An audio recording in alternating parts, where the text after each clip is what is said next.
I know that some in our audience know the finer points of hockey. The Chris Johnston Show. We are your friends. The biggest stories, bringing you inside the game. What did you hear? The Chris Johnston Show. Powered by Sports Interaction. Wanna bet? What is going on?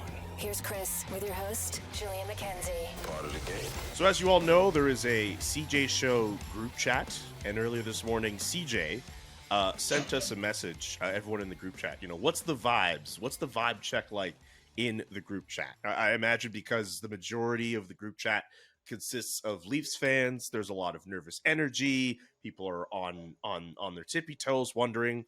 I just decided to post a GIF from the classic movie Mean Girls with Regina George, where she sees everybody fighting in the hallway, and she just kind of stands with her arms folded. That's basically how I feel about basically every series in the Stanley Cup playoffs so far, Siege. Yeah, I mean, look, it's such an exciting time of year. There was a little more hope to be found in that group chat than I thought. We're recording this before Game 2 of Leafs Lightning, and I have to say, Steve Dangle, the boys, they seem like they're feeling up after a tough opening night for the Leafs in the playoffs. So, you know, this is the beauty, though, right? How are the fans feeling in Edmonton? How are they feeling? Maybe if you're a Panthers fan after Game 1, and then it looks a little different once another game's played. So we're riding the ups and downs right now in the playoffs. By the way, for those who are watching and are wondering, yes, CJ is at Scotiabank Arena in Toronto. This basically sort of feels like one of those weird like Sports Center hits where like someone's in studio and they're talking to someone live on location. So we're taking in all the ambient sounds and sights right behind you, Siege. Yeah, you could probably hear the music. They're doing the check here before the game. There's not much I can do about that, but I'm going to view it like my walk-up music in baseball. You know, I'm just going to try to groove out as it comes and goes. What would be your walk-up song in baseball? Ooh, maybe something for the Tragically Hip. Yeah. So I go either that old school or T Swift, as you know. I'd be going something new. Maybe I'd be Anti-Hero or something, you know? Yeah, that's true. Like you could like walk up, just walking up and you hear, "It's me. Hi, I'm the problem. It's me. It's me.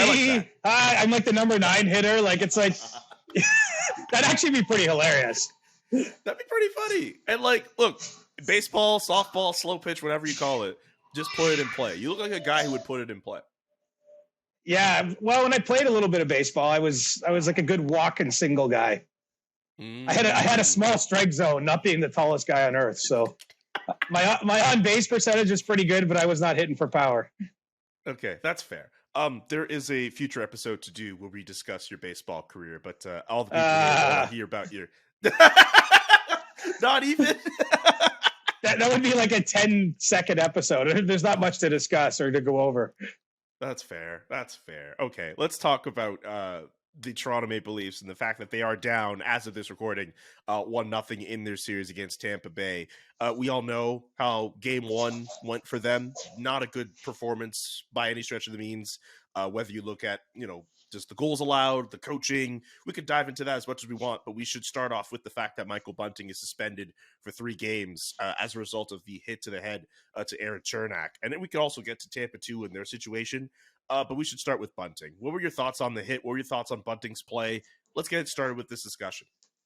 No-brainer suspension for me. I mean, you go down the list. The puck isn't anywhere near there. The opponent doesn't really see him coming, and he clearly elevates and delivers a check to the head. And unfortunately, in this case, Eric Chernak is injured. He's not going to play in Game 2, and who knows when we see him. I would imagine he's in some sort of concussion type of protocol. And so because of all those factors, I think that the league felt it needed to come down pretty hard here.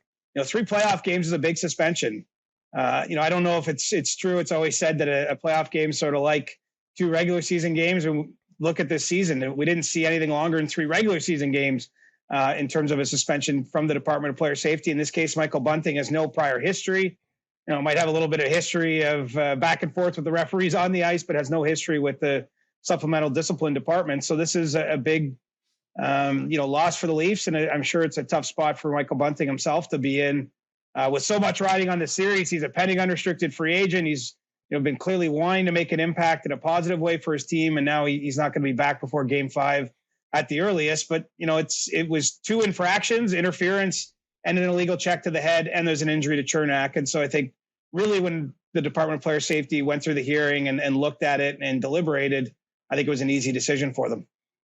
I'm still a bit surprised that it got to 3 games. Like, I figured 1 or 2 would probably be the right punishment, but it kind of feels as if they added that extra game as just a way, the Department of Player Safety, I mean, as their way of kind of laying down the law and just saying, hey, well, you know what? We've seen this guy act the way that he acts. And even if he doesn't have a prior history, like, this is the way that we're going to draw this line with him. That's how I feel about it. I know other people would like to make the comparison that those 3 games is like the equivalent of 6 regular season games, essentially. But yeah, I don't know if I agree with the length of it. Definitely he should be suspended. 3 games I was a little bit surprised about. Yeah, Steve Dangle was calling this a Toronto tax to me. I don't know if that's I don't know if that's accurate. I mean, I certainly don't think anyone has it out for Toronto. Certainly the one thing that is you can't dispute, though, when a big event happens in a game involving the Leafs, there's more discussion, there's more eyeballs, it gets shared more on Twitter. But, that doesn't mean that anyone is actually, I mean, look, if you're looking at this from the Lightning standpoint, Chernak is one of their best defensive defensemen, logs major minutes for them on the penalty kill. He's literally doing nothing wrong in this play. He's going towards the corner, anticipating the puck coming there, and he gets laid right out. He was down on the ice for a long, long time, Julian. Mm-hmm. As we're not going to get a real diagnosis or explanation of his condition, just given the time of year it is, but clearly it's sort of a scary situation. A big man like that, is known to be very physical, is in some duress on the ice after that play. I mean, you can't have players going around injuring unsuspecting opponents and not have some sort of penalty. And so I think maybe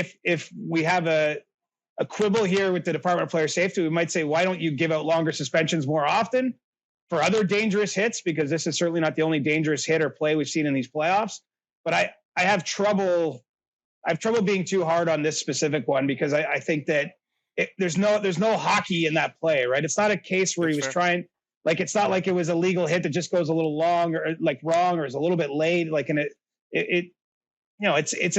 a bad hit. The Leafs expected him to be suspended. I mean, they had him before any rulings were made. They had him in an extras jersey at practice.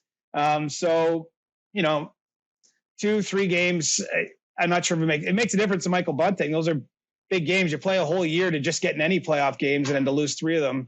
And now the team's got to find their way forward without him. He was playing on their top line when that incident happened.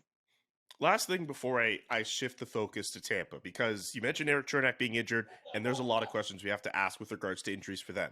But what do you think of people who see the Michael Bunting suspension and people try to spin it as like a positive thing for the Leafs because he could be a liability with the way that he plays? I mean, look, fans can say what they want. I don't think that's how the Leafs view it. I'll put it that way. I don't think the coaching staff is too enthused to lose this player. I mean, look, as I mentioned, he was playing with Austin Matthews and Mitch Marner. Like, that's how the Leafs started the playoffs. They have lots of depth. Sheldon Keefe had lots of decisions and different looks he could have rolled out, and that's what he chose. I mean, that tells you right there what the Leafs think of the player. And even this year didn't go as well as last season did for him in Toronto. I mean, he still, put up some points. He's an agitator. He was under the skin.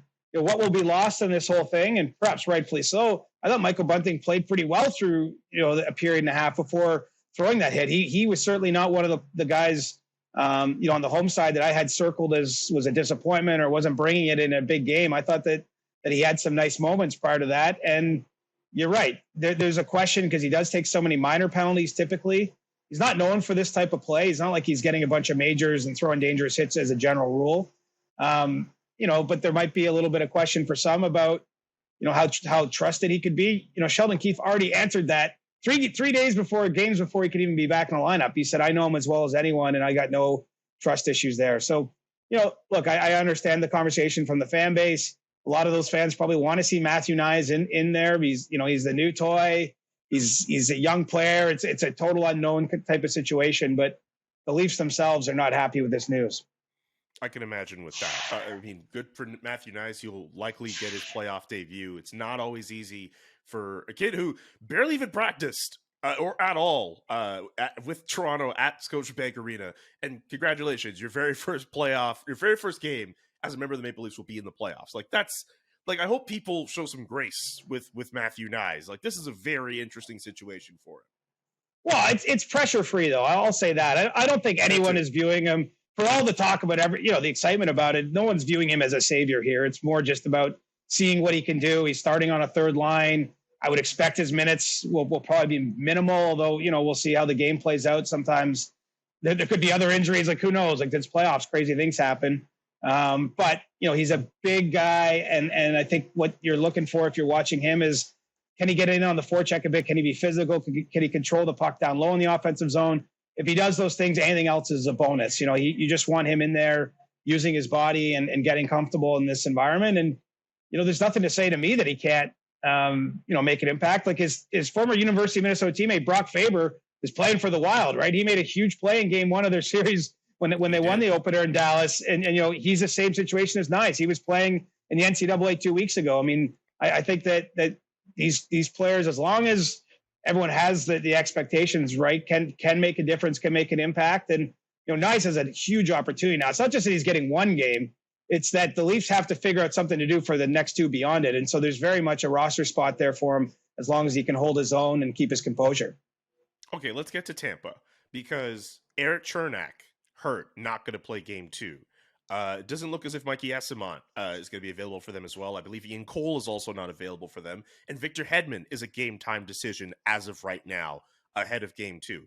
Like the Tampa Bay Lightning, we already knew heading in that, not necessarily 100%, whether it's because of their health, whether it's because of other stuff going on.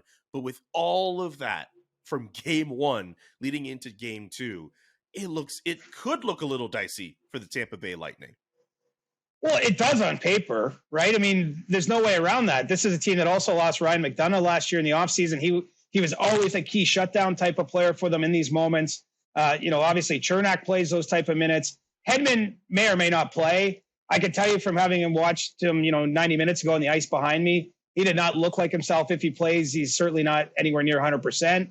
And so this is, their depth has already been weakened at the position, and it's being tested with losing a couple other guys to injuries. But it's also the Tampa Bay Lightning. Like they won a first Stanley Cup with Steven Stamkos playing 5 shifts in the bubble in 2020. He scored a big goal in one of them in the Cup final against Dallas. But, they won a cup without him. Last year they lost Braden Point in game 7, actually right here on this ice surface, and basically was done for the playoffs. I know he got back in briefly, but clearly wasn't himself, wasn't available to them for most of the Cup final. They still got the game 6 of the Stanley Cup final. I mean, they've got through not having top players in the past. They definitely have a formula for how they perform in the playoffs, and it's a team-based one. Obviously those individuals all have big moments and have helped carry them to the success they have.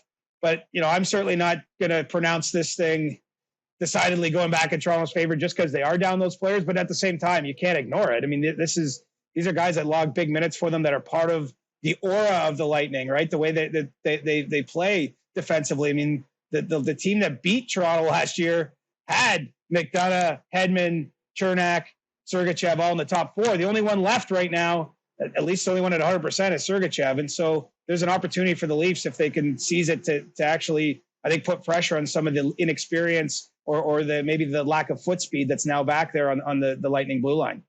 Which now, if you're Tampa Bay, you're looking at your healthy forwards and guys like Nikita Kucherov and Braden Point and Steven Stamkos and Anthony Cirelli. Like, this is what's insane about this team, right? Like, yeah, like at the back, like that's a really big problem that they have all of those injuries.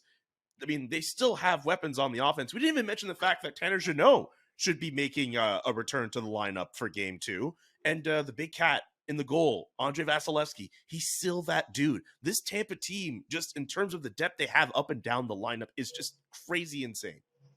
Yeah, and they have the mentality. Like they do have a swagger. They have a je ne sais quoi, Julian. There's something there that I have not experienced too much in my time. I've been around the league a long time, and I've covered the great teams in Chicago and Pittsburgh and LA. There might still be something different about Tampa, even from those groups. And those groups all had Hall of Famers, and obviously to win multiple cups, as they all did, is a special achievement. But Tampa's been to 4 finals. They've been to 3 in a row.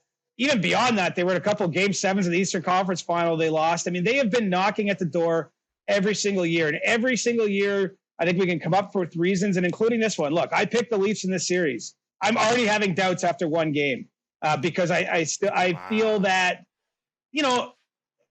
I put the most recent sample from the Lightning in terms of them struggling in the regular season over that pedigree. I just thought it was a sign, the lights were about to go out maybe, or that they just didn't have something. And then all of a sudden puck drops. It's like Corey Perry just drinking from the fountain of youth, scores 80 seconds into the game. I mean, those guys, that's the hilarious thing. Like we talk about their stars. The fourth line of Tampa, had their way with the Leafs in the first game. I mean, it's just, and those guys are all old, man. Like they're literally my age, hanging out here in the NHL still. So, they've built quite something in Tampa. And to me, just being around them these last few days, it's clear they don't want to let it go easily. They're going to fight for whatever they got left. And, it's up to the Leafs to raise their level. That they definitely didn't do that individually or as a team in game one.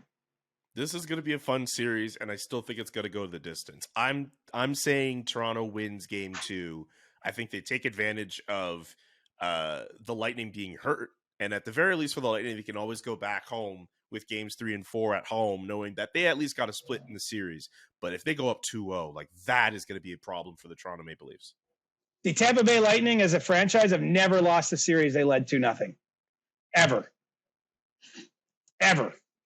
Big stuff. And the other thing too, the last 2 years when the Leaf season ended, Brendan Shanahan, their president, came and did press conferences. He talked both years about the lack of killer instinct. I mean, if you're the Leafs, you have to have some killer instinct going into a game like this with those injuries. And just on top of the fact that you had such a dud performance in game 1. I mean, I don't want to go too far because you have to win 4 out of 7, and you can still win 4 out of 7 if the Leafs lose game 2. But this is as close to a must win as you're going to get for a team. And I think maybe less than must win, but must really show up, must play your asses off, must show us something, must elevate, must get involved physically, must really make this a game, because they just punted game 1. It just completely wasted.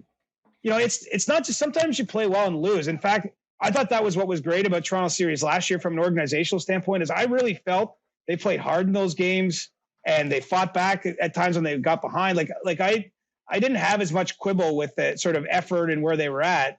And then game 1, I doubt it's effort. It's really more focus and playing fearless and all those types of things. I think there was just a little bit of indecision there. They sat back on their heels, and my goodness, they got disconnected pretty quickly.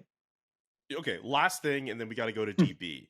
Just want to focus on one particular thing there. When you say must show us something, that's Sheldon Keefe, obviously. Just thinking, okay, you're putting your guys out there to put yourself in a position where, they can go out there and win game 1 and battle hard and show effort. Sheldon Keefe needs to coach a better job in game 2. He can't escape any blame from game 1. How do you go through the opening of a series like that where you put out your third and your fourth line, or whatever lines you put out, but you don't see Austin Matthews and Mitch Marner, and you're already down? That's a big strike on Sheldon Keefe. I'm with you on the fact that hey, the players need to step up, but I think if there's one person in that building who deserves to have all the pressure thrown on them, I think it's Sheldon Keefe. It's all of them, man. It's Samsonov, it's Matthews, it's Marner, it's Keefe. I'm with you. Those guys are probably the most important guys heading into this game, at least from my view, because you can play well and your goalie can cost you. I think that there's a lot that the top guys have to do, and then Keefe has to find some answers too. I mean, what he's done behind the scenes to get them regrouped is important after the manner in which they lost the opener of the series. And I got to say, the best thing he might do, honestly, is almost not line matched altogether. The best thing he might do is go, hey, I have a team down the middle that goes right now, Matthews, Tavares, Ryan O'Reilly. And we just gave up a first-round pick plus to get Ryan O'Reilly here. Why not just enjoy the fact that you have really strong depth down the middle? You're playing at home, so obviously he still gets some control, maybe of the defensive matchups, but maybe the best thing he can do is roll his forward lines and let those guys get involved and get comfortable and take over the game. Okay, we have exhausted as much as we can out of anything we could talk about with regards to the Leafs and the Lightning. We have to touch off on some other series as well. But first, let's get to David Bastel, and you can bet that. You can bet that with David Bastel. Brought to you by Sports Interaction. Get in the action and make a play. 19 plus. Please play responsibly. Welcome to You Can Bet That, another playoff edition of this great segment. David Bastel is with us. Don't forget to hit up sportsinteraction.com/SDPN for all of your gaming needs. Let's look ahead to Game 3 of the Los Angeles Kings Edmonton Oilers Series, DB. That's looking really interesting so far. The Kings getting Game 1, the Oilers jumping up to Game 3. What do you think that's going to look like? You know what? It was kind of funny, Julian. So, we're going back and forth texting, and I'm thinking, okay, well, let's look ahead to this Oilers series because it goes to LA, and I thought the odds would change, CJ. But you know what? Lo and behold, the Oilers are still favorites on the road against a team where I look at, throughout every single stat, kind of even. So I thought, a home ice, it would lean to the Kings. But I present to you. A little bit of value on the LA Kings at a 228 just to win the game. The Oilers paying 164. What's your thoughts on that? Wow. Where's the love for the Kings? I mean, I know. Look, I mean, I picked Edmonton to go to the Cup final. So you know what I think is going to happen. But, LA going home. I also think a playoff series doesn't really start until both teams have played at home because it gives the opposing coach a chance to switch up some matchups. The Kings are so good defensively. I think that could be a big factor as they go back to play a game in Los Angeles. And, there's big pressure on the Oilers. They delivered a nice win in Game 2. But, man, this is I'm with you. I think this is going to be a very close series. And I would tend to think the Kings on home ice would maybe be getting a bit more respect. Yeah, I think so. It looks as if the winner of that series, maybe it's too soon to tell, maybe the winner of that series ends up going to the Stanley Cup final. I know the Oilers are getting a lot of love. Whoa, what about the Jets? Thank you, CJ. You beat me to it. You're going to just stray bullets at the Jets here. What's going on? all that Canada hate right now. I usually don't get that. The Oilers, they're very good, but no, you're right. The Jets deserve some respect too, and I'm sure there are fans in Minnesota and Dallas who are like, "Hey, the series is not over yet." But definitely in agreement with you both that the Kings and the Oilers should be going the distance. Don't forget to check out sportsinteraction.com/SDPN for all the best odds. Before game, in-game best props. sportsinteraction.com/SDPN. Go Jets. Love you guys. Peace, DB. This episode of the Chris Johnston Show is brought to you by Athletic Greens. I take AG1 by Athletic Greens every day for the sake of better gut health, sustained energy, that my immune system will be better. Also, the pills and the vitamins, man, just taking them all the time. It does just kind of add up after a while. So I'd much rather take this great AG1 from Athletic Greens with all these different vitamins and nutrients, 75 high quality ingredients that give me daily nutrients and long-term gut health support. It's a micro habit that delivers macro benefits and helps almost everybody take care of their health every single day. And if a comprehensive solution is what you need from your supplement routine, Athletic Greens is giving you a free 1-year supply of vitamin D and 5 free travel packs with your first purchase. Go to athleticgreens.com/Johnston. That's athleticgreens.com/Johnston and get yourself a free 1-year supply of vitamin D and 5 free travel packs with your first purchase. So it seems like there's always something new and exciting going on at the SDPN. Have you seen our brand new website? SDPN.ca has got a new look and tons of great new content. We've got the SDP, CJ Show, that's us, Noxie and Cax, the Objective Basketball Podcast, Nailing the Apex, Agent Provocateur, Game Over, the list goes on. And you can catch up on all of our latest shows at the brand new SDPN.ca. Plus, we've got news and special features from across the world of sports. It's an awesome website. Add it to your bookmarks. Call your friends. Tell your family, including your grandma. She would really appreciate it. One more time for the people in the back, sdpn.ca.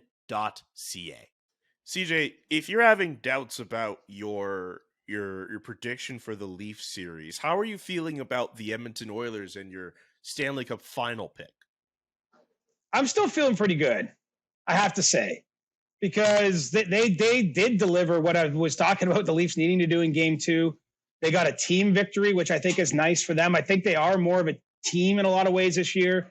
You don't ignore the gaudy point and goal totals that McDavid and Draisaitl put up. Also Ryan Nugent-Hopkins, Zach Hyman had a big year or two, but I still think that they are more of a complete unit, and they coughed up game one. Let's call it as it is. They had a lead and they're on home ice and should have won, but they didn't let it paralyze them. They didn't let it keep them from going out there and winning game two. So I'm feeling pretty good. I didn't think this was going to be an easy series, man. Like I respect the Kings and if there's one thing they do well is play defense. And you look at the regular season, Connor McDavid only got 3 of his 150 plus points against Los Angeles in the regular season. He's only got what? I think you're saying 1 assist through 2 games of the playoffs. 1 assist through 2 games, yes. They have a recipe there because of how they play. They're such a good team defensively. And so, they got a goaltender at the deadline that's looked pretty good with them in Korpisalo. And I think it's going to be a difficult series, but ultimately I think Edmonton's quality and class is going to have them win out. But the fact that the Kings were able to get that game 1 win the way that they did, just continuing to fight and battling back. I have to admit, like I had a long day because it was the Monday and Brad Treliving and all that kind of happened. I fell asleep when it was 3-1. And then I woke up and I was trying to watch what I thought was left of the game in overtime and on Sportsnet now. And for whatever reason, the app wasn't working. And then I realized, oh my God, the Kings came back and won that game. I couldn't believe it. But now, like I have this weird feeling. I know I kind of mentioned it in the You Could Bet That segment, but like this Kings team is so good. And because they're so good defensively, like putting the cart before the horse completely here. If they get out of this series against the Edmonton Oilers, like I have to favor them against the Jets or the Golden Knights. Like they have what it takes. Like this is not a team to take lightly at all. They look better than they did last year. And they were good last year. Yeah, I certainly don't take them lightly. I'm with you. I think a lot needs to go their way for them to go on a run to the Cup final. But that's actually the benefit right there of winning the first round, right? Like the boost you get, because first of all of a sudden the 16-team bracket goes down 8. You're losing good teams in that 8. Like there might be an upset. We'll wait and see. It's so early. I'm not going to make any further predictions to the predictions I already made at the start of the playoffs. But all I'm saying is that, we might see a really good team or 2 or 3 go down here. And I think all of a sudden the belief gets into you like, okay, we can do this. Like it's getting more manageable. And I'm with you. I think LA would stack up pretty well against either Winnipeg or Vegas. Not going to be an easy series in either case. Then we see like, what are they getting on the other end of that? Is it Colorado? Is it Dallas? Is it maybe Seattle goes on a run? I mean, I shouldn't sleep on the Kraken after they won on their opening game. So, it's right there for any of these teams that can get through. It's such a crazy battle of attrition, I think, to stick with it and to eliminate all those teams. Because every team feels good entering the second round. Every team's coming off a big win. But yeah, LA has what it takes. And I think that they're healthier than last year. Some of the younger players have experienced it last year. And then let's not sleep on having Danault and Kopitar. I think both those players, Kopitar is on my Selke ballot. So, I didn't have him in first spot, but he was one of the 5 best defensive forwards in the regular season, in my estimation, even at his age. So, they've like guys like Kopitar and Doughty have hung long enough that they're on the upswing now, and they're going to be. I think the Kings are going to be good for the next number of years. How comfortable do you normally feel about mentioning players who are on your ballot? Because Kopitar's on my ballot too, for Selke. Well, I mean, we're not supposed to just put out the lists out there because people do gamble on this sort of stuff. I think there could be a critical number if we all just literally published our ballots right now. You could probably figure out with some degree of certainty about who's going to win. But I could share the odd tidbit. I mean, I took the time to do the work. I feel okay putting my name to that. But I'm not going to go through each award right now. We can do that later if there's interest. But so that's kind of where I'm at that. I don't mind telling you that Connor McDavid was on my heart ballot either. I mean, if he wasn't, we'd have a lot of questions. Also, beautiful light changing in the background. It's like really nice behind you. Little mood lighting. I feel like I'm in the club here at Club Scotiabank Arena on a Thursday afternoon. Okay, we're trying to have fun here on the CJ Show. Anything else you want to add about Edmonton before I discuss the Minnesota Wild Dallas series?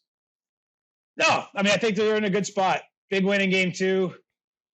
It's just crazy. Like you have that regular season, you lose one game and the pressure's there, but they push that pressure aside. So I think the Oilers are in a good spot. I think that them having that playoff run last year removes a little bit of doubt that might be there, right? That's the challenge for a team like the Leafs is you can't deny the doubt because you haven't pushed the door down yet. Edmonton did that last spring.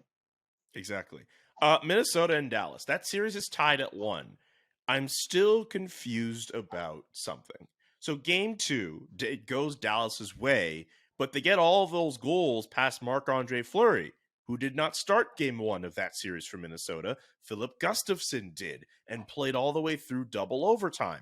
Was trying to listen to ESPN's coverage on that series, and PK Subban was trying to make the point that, hey, maybe Philip Gustafsson was just a little tired after game 1, and maybe they opt to go with Marc-Andre Fleury. And look, Marc-Andre Fleury, future Hall of Fame goaltender, I get it, but if Philip Gustafsson has done enough for you to win that game 1, my initial thinking is, okay, you go with what works for game 2.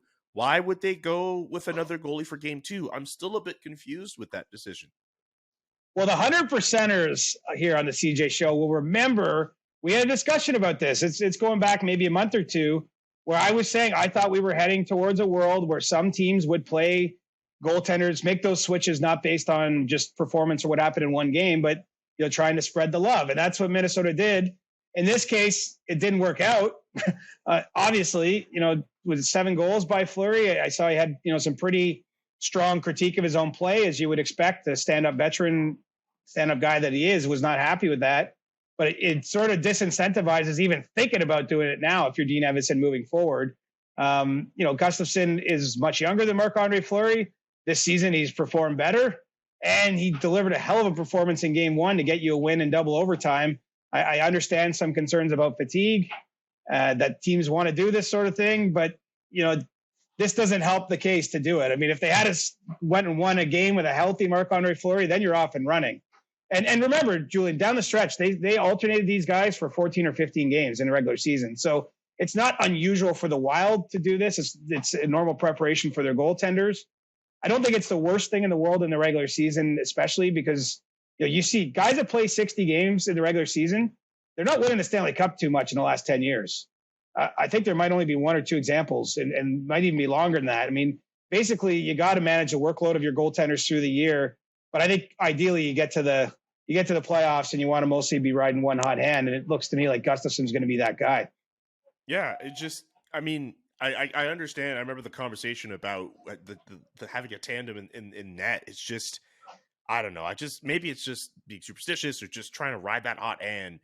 Or I don't know if Minnesota's just thinking, well, we need to find ways to get Marc-Andre Fleury in this series, but I don't know. I thought it was weird even before Dallas started piling on all of those goals. It's just, I don't know. But at the same time, there's a reason why I'm in my office and I'm not coaching an NHL team. Like I don't have, I'm not going to act like a better, but like, I just think it's still a weird decision.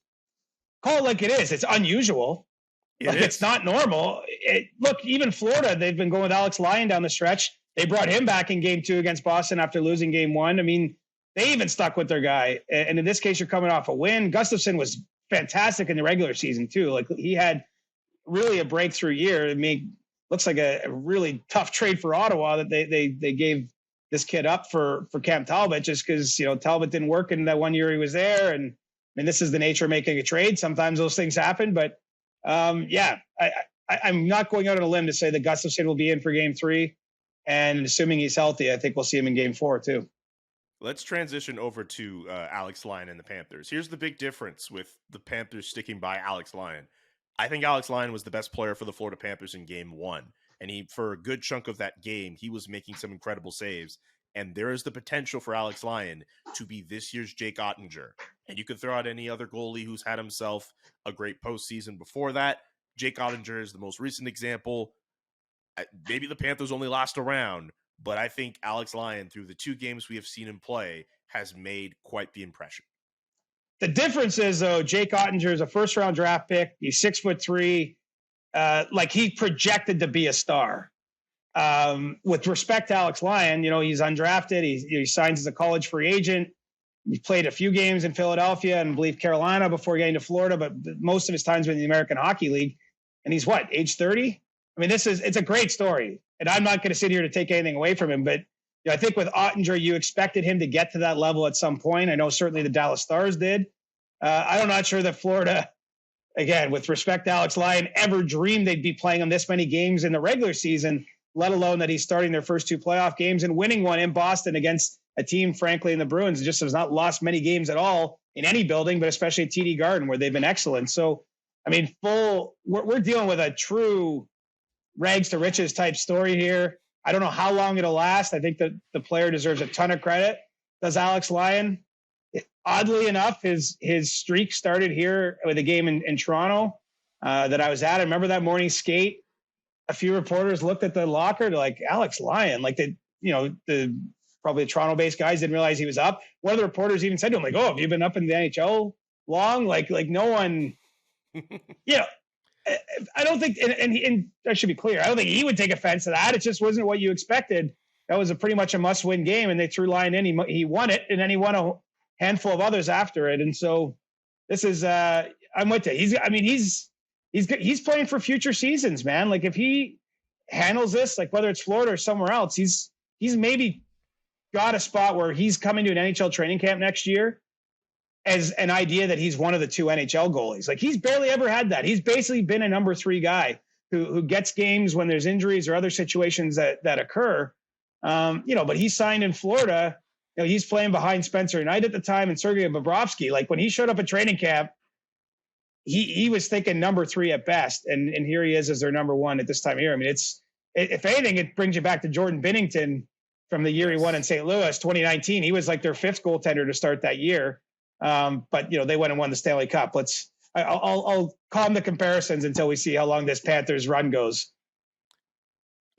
If my math is correct, the Florida Panthers, including playoff games, are 7-2-1 since Keith Tkachuk called them soft. And to that point where you mentioned the game being in Toronto, that was the very first game after Keith Tkachuk went on radio and said what he said. Well, he was on Toronto radio for that reason because the Panthers were playing that night. It was on TSN 1050 here. I mean, and look, I love what we're seeing from Matthew Tkachuk. Also on my Hart Trophy ballot. I'm willing to share on that little nugget. Absolutely, he's on mine as well. But man, he's talk about a guy built for the playoffs. I know he maybe was a bit underwhelming into some in his time in Calgary in the postseason, but he's taken a big step this year. I think by going to a new team, he's obviously adopted a certain aura with what he gets paid and the manner in which he arrived in Florida, and he's leading that team right now on the ice outside of the crease. Okay, let's hit up some of the other series before we get to stick taps. Carolina and the New York Islanders, the Canes have a 2-0 series lead. I don't know if you got to catch the ending of that game. It looked as if there was a missed high stick call, which led to the overtime winner. But also, Lane Lambert was upset, the head coach of the Islanders, but Rod Brind'Amour also very upset. Now, Turo Teravainen with an injury as well. Very interesting set of circumstances, even though the Carolina Hurricanes have a 2-0 series lead heading to the island. Yeah, the temperature has been adjusted to high for that series after game 2. What I'll say generally, because officiating always is a huge point of topic at this time of year, is so we talk about how the game gets faster, gets more physical, the intensity, the pressure, the focus, everything is more difficult for the players. It is the same way for the referees and even the linesmen. It's a tougher time of year for them to do their job. I think mistakes are going to be made. And then, unfortunately, there's just more focus on every play. I mean, if it was a Carolina New York Islanders game on Tuesday in November and there was a missed high stick before an overtime goal, I mean, it would get some small discussion, but, the life would move on. It would be maybe 1 of 12 games that night. And there'd just be like a lot, the news cycle is what it is. In the playoffs, everything is under the microscope. And, Lane Lambert, understandably, was not happy post game. Let's see where this goes now with it going back to Carolina. I mean, or going up to Long Island rather. But, I think that's, the Hurricanes have found their way through those games, but it's still a close series. Nothing's over at this point. 2-0 in that series doesn't feel totally secure. And I think we're going to see a little bit more mayhem because, clearly there's a dislike growing between those teams. Also, underrated, quiet goalie story from that series. Antti Ranta, I believe, getting the start in both of those games and winning for Carolina. That's a guy who's been a backup for a while and has kind of been around different franchises, but he has emerged as their guy through the first 2 games of that series. Good for him. And Frederik Andersen out sick, I think they said.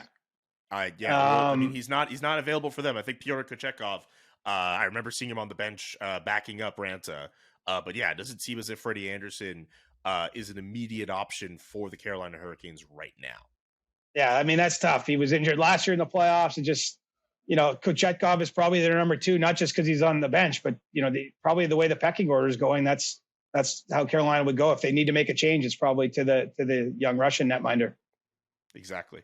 Let's get to Colorado and Seattle. The Seattle Kraken have a 1-0 series lead on the Colorado Avalanche. It may be because they're a lot healthier than them right now. And one thing I picked up from the SDP episode from yesterday, just, I figured Colorado's talent could still outweigh Seattle, but that second line, that third line, which helped make them so good against other teams in the playoffs last year, very much lacking. Like, no disrespect to Lars Eller. No, he's a really good depth forward. Not the same compared to what a guy like Nazem Kadri was able to bring in last year. Bumping up a guy like JT Compher up to your second line also brings about another set of circumstances. Like, it's a very different lineup that's still trying to push its way through despite all the injuries, especially to guys like Gabe Landeskog. Yeah, the system's built against teams, right? That's why what the Lightning have done is so crazy, because, it's just hard to keep your depth. Like Colorado unmistakably got worse almost immediately after winning the Stanley Cup, just because of the effects of the salary cap and what they were able to do there. They've tried to mitigate it. They made a couple deals, on top of things, the injury situation they're dealing with Gabe Landeskog not playing all year is tough. Cale Makar comes back in the lineup, but you don't know at what percentage he's at. I mean, it's really tough to string together great season after great season after great season as a team. And I'm certainly not pronouncing them done by any stretch after one game, but the Kraken should probably get more credit for what a pain in the ass they are to play against. Like, those guys play hard. It's just like this line. And, the only question I had in that series when we did our predictions was the goaltending. So far so good, but I just wonder if Seattle's goalies will hold up, if this can be a Philip Grubauer revenge series or not. But that's big for Seattle to go on the road and get a win in their first ever franchise playoff game. I can't wait actually to watch the scene at Climate Pledge Arena in Game 3 when they get their first ever game there, because at worst they're coming home with a split, right? So it'll be pretty jacked up, and that would be a colossal upset if the Avalanche went out in round 1. But this is the Stanley Cup playoffs. That kind of thing happens. I certainly didn't predict it. I'm not even calling it yet, but it's at least on the table based on what you saw in the opening game. Have you been to Climate Pledge Arena yet? No, it's the only NHL building I haven't been in. Really? I mean, they came around in pandemic times, and then I didn't travel as much this season. So I'll get there eventually. Obviously, I think they're going to have a draft coming up here soon, but I'll be there at some point. But yeah, it's the only one I haven't seen a game in. Yeah, I need to get there. There's like the playoffs too. Just a small side note. Like, it's cool to see all the fans get all super excited and all the different in the different places and all that. Like, Seattle has already been on my list of places I want to visit. But Dallas, watching that Dallas-Minnesota game, I very much need to go to the American Airlines Center at some point next season. That just has to be mentioned. That seems like a really great barn. Yeah, it rocks in there, and I love the Metallica. Well, it's not Metallica, it's Pantera. Dallas Stars. Dallas Stars. It's just like, it's awesome there, and it's one of the few. I don't know if this is still the case, but when I was still traveling the league everywhere, it was one of the few places that they would bring beer into the press box after the game. So, okay. I remember Calgary, we talked about has that, but Calgary has that. Montreal started doing that before I left. I'm surprised Toronto doesn't do it. We don't even have coffee at the morning skates in Toronto, man. Oh, really? Jeez. Even in Calgary, we have that. I mean, I get it. There's a lot of us and whatever. I'm not complaining. This is the ultimate. I'm just happy to get in the building and get to do my job. But I'm just saying it's the little touches. And that's when you say covering a game in Dallas, I think of the Pantera song and I think of the beer in the press box. First world problems, baby. All right. 2 more to go. The Jets, can they go up 2-0 on the Vegas Golden Knights? Our upset pick of the first round, the Winnipeg Jets on the Vegas Golden Knights. They looked really good in game 1. Jack Eichel, if you believe in ±3 in that game, he did not look good. No, tough night for the Golden Knights. It's funny. The more I've seen other people's picks, which I hadn't as much when we recorded that show, it seems like the Jets were kind of a trendy pick. Maybe it wasn't even an upset pick in the end. It just felt that way because they were technically the 8th seed, Vegas, the top seed in the Western Conference. Kind of played out as I thought, just in terms of Connor Hellebuyck was great in the opening game. Still some questions about Laurent Brossoit or anyone else Vegas might choose to roll out there in their revolving crease that they've had this season. The Jets have done all they had to do. Go get one win there. Going to be, speaking of tough building, I've been to some playoff games in Winnipeg. Like that place really jumps. And obviously they were the first ones to do the whiteout way back in the day. I know lots of teams have adopted it, but they're still the OG whiteout. I absolutely think the Jets have the ability to get this thing done. But I believe I picked it in 6 or 7. I don't think that they're just going to cruise there, but good first foot forward for them. And I think that's one of the ones that, like, the storylines heading in kind of came to be in game one. It's going to be tough for Vegas to break down Hellebuyck. Absolutely. I mean, during that series, the Jets had the better goaltender, and you could argue the talent could look a little better. I mean, this was a team that was among the best in the Western Conference, and it seems as if they're refining their game. Like, you're right, it may not be that big of a surprise if they find a way to knock off Vegas, but at the same time, we are only going off of one game in that series. Vegas has a hell of a coach too. Bruce Cassidy's had a lot of success. I expect him to find some adjustments and open some things up for his team. Last series, the Devils and the Rangers. The Rangers looked really good in game one. The Devils, they still have that speed. Vitek Vanacek, I mean, he looked okay, but the power play was also not good for them either. Let's try to talk about that really quickly too. A bit of a tough start for New Jersey. I should probably start getting a taste for relish based on game one, because it looked like I'm not looking too good. I'm not looking too good in our bet there, but I'm willing to give the Devils a pass. I mean, it's hard for me to take anything from that. If we're going to analyze that game, we're going to talk about how that thing's going to be done in 4. But I still think the Devils are going to have another gear here as they play game 2. They might have already played it by the time you're hearing this episode. But yeah, I was not feeling too good about that pick. I was only able to watch a bit of the first period before the game got going here in Toronto with the game I was covering, but didn't look good for the Devs. Yeah, I think the Devils will step up too. I don't see this being a situation where it'll be like Rangers in 5 or whatever. I think they still have the speed to hang. They just need to be a little bit better. And I think guys like Jack Hughes, playing in those moments for the first time, they get a little bit wide-eyed. They'll settle in as the games go on. I'm not celebrating yet, but there is a Montreal Poutine place around the corner from where I live, and I might have to visit it for the first time if the Rangers find a way to muck it all up. Still early for the bet. I'm not chirping anymore. I've said my piece on this. Now it's the universe will decide who's eating which hot dog. And now it is on us to decide who is worthy of stick taps this week or cross-check, because today is April 20th, which is the day that Elon Musk decided he was going to take away other people's check marks. I believe he's already started. As I'm recording right now, I can't even hit the home button to go on my own profile. Thank you for building such a crappy app. Sorry, not building a crappy app, because he technically didn't build it, but thank you for making Twitter such a crappy app and a crappy place to visit. And I don't care if this is me just being petty, just decided to make the end of this podcast once again about Elon Musk. He deserves a cross-check. Wow, you went right at him. I'm going to give a stick tap. I'm going right back to Alex Lyon. I was worried maybe in the episode I was too hard on him. That man deserves a total stick tap.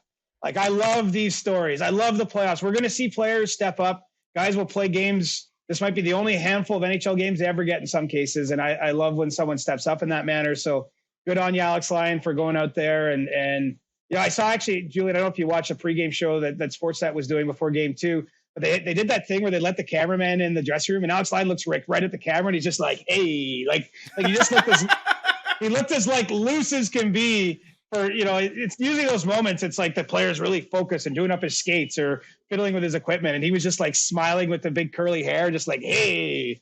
So good on him. I'm not cheering for anyone, but it's easy to cheer for an individual having that kind of breakthrough. Okay, you know what? I'll give a serious stick tap here. I'll give it to Morgan Barron, who found a way to keep playing despite having 75 stitches in his face. Like, what the hell? Like, I don't know if you saw the photos from Murat Atesh, who covers the Jets for The Athletic. I took a photo of his helmet and the straps in the back, like they're covered in blood. Like that's insane what he was able to play through. I did a podcast after 13 stitches in my hand, and I thought I was a hero. So I don't even. There's no explanation for like that's nuts. I just hope he's okay. I hope he's okay too. I hope you're doing okay amidst all of the madness covering this series as well. Just make sure you take care of yourself. Make sure you keep going on those runs. Take care of your mental health, and just ensure that you keep doing your thing. Yeah, man, everything's great. Heading down to Tampa tomorrow. That's where I'll be on Monday when we do our next show. So I'm not complaining. It's somehow turned back to winter here in Toronto in the last few days. I don't even know what the hell's going on, but I'm always happy to get to Tampa and get in the nice weather. Have a little humid run. It'll be good. There's a light snow shower happening outside my window as we speak. So something is going on in this country. Well, I'm getting out of here. Yeah, lucky you. And we should get out of here for this Thursday edition. If you have questions for the Monday episode, get them in now, whether on Twitter, whether on Discord. We will try to get to as many as we can for our Monday edition. Subscribe to the podcast however you consume the podcast.